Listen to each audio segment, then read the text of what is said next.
जोंहा बेबायदि आसा गैयामोन बेबायदिखौ फोरोंहोनो। जों हाखायाबो जोंहा गैजायाबो खस्थ'यैसो जों फोरोंबोदों फिसाखौ। बेबादि आसा गैयामोन आरो बेबादिखौ फोरोंनो। जों हाखायाबो जोंहा गैजायाबो खस्थ'यैसो जों फोरोंबोदों फिसाखौ। जोंहा आसा दं, मिजिं दं फिसानि सायाव उननि समाव बेजोंनो जोंखौ फिसाया नायगोन। देरहानाय जेननायाथ' दंखायो, थाखायो, बे गावनि फरायनाय आरो नाजानायसो।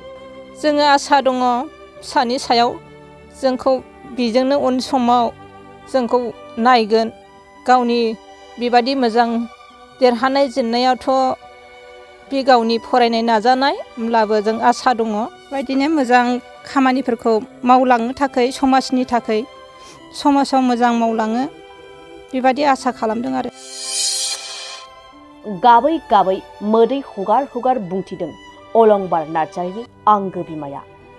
नंगौ, भारत भुटाननि साखाथि गामि गोथौ चिरां जिल्लानि सिङाव थानाय खयला मैला दैखरगुरि गामिनि सासे आबादारिनि फिसा अलंबार नार्जारिया दिल्लीयाव बिटिआर सरकार प्रमद बर'नि नाजानायाव फोसावजानाय बड'फा इउएन ब्रह्म सुपार 50 सायख'जाना दिल्लीयाव बेसेन होनाङालासे सोलोंथाइ लागासिनो दं।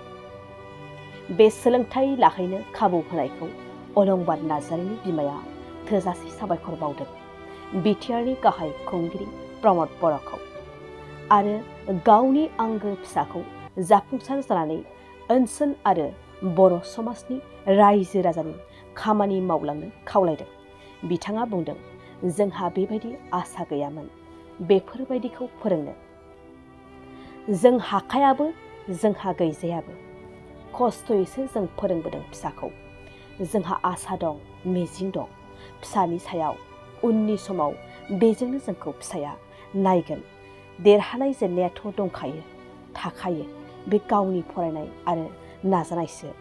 बेनिखायनो प्रमद बर' बिथांखौ जों थोजासे साबायखर बावो होनना फोरमायथियो खौरांगिरिनि गेजेरजों।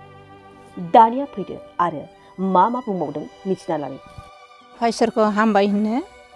ओमफ्राय बेयाव बिथांमोना जोंनि न'खराव फैनानै नुजाफैनो हाबाय, बिथांमोनखौबो हामबाय होनो।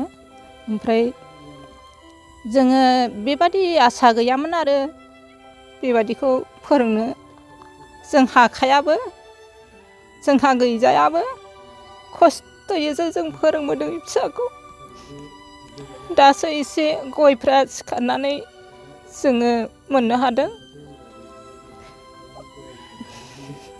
बिथांनिसिम, बिथां सार प्रमदनिसिम साबायखर होनाय जायो। बिथाङा गोबां जोंनि अभाबफोरखौ सुफुंनानै होनायनि थाखाय धन्यबाद होयो। आङो मोजाङाव लाबोनो हाग्रा जाहाथे जायो जोंनि फिसाया, बेबायदिखौ आसा खालामदों आरो। उन्दै समाव माबा बलबो गेलेयो, मोजां मोनो। ओमफ्राय समाव बेबायदिनो गावनि हामजानाय बायदिखौ मावलांदों गावनि गोसो बादि। जोंथ' फोरोंबो रोंखाया नालाय, जाम्बा जाम्बि जों बिमा बिफाया जेबो रोंखाया, बेनोल' आरो।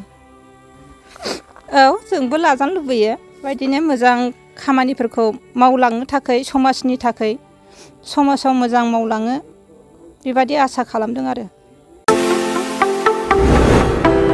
दुर्गा फुजानि धामाका दख'ना डिजाइन। दख'ना फालांगिरि खालामग्रा बिथांमोननि थाखाय अदालगुरि सहरनि रयेल बड' फेशन हाबा लानानै फैदों फुजानि गोदान गोदान डिजाइननि दख'ना, गेमस्रि गाननाय दख'ना, मिथि गाननाय दख'ना, थाइलेण्ड दख'नानि धामाका दख'नानि डिजाइन। दख'ना फालांगिरिफोरनि थाखाय अदालगुरि रयेल बड' दख'ना गलायाव मोननो हागोन। नोंथांमोना गेमस्रि गाननाय दख'ना, मिथि गाननाय दख'ना, सिखिरि दख'ना, आर'नाइ दख'ना आरो थाइलेण्ड दख'नाखौ हलसेल रेटआव।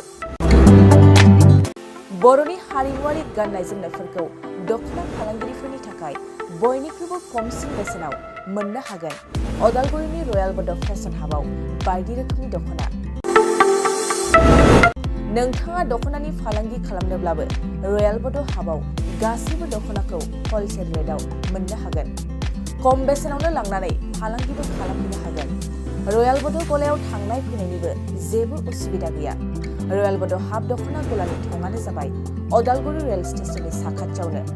सोरबाफोर दुर्गा फुजानि अफारखौ खाबु लानानै दख'ना फालांगि खालामनोब्ला 9957383083 जानबुं न'आव खौरां लानो हागोन।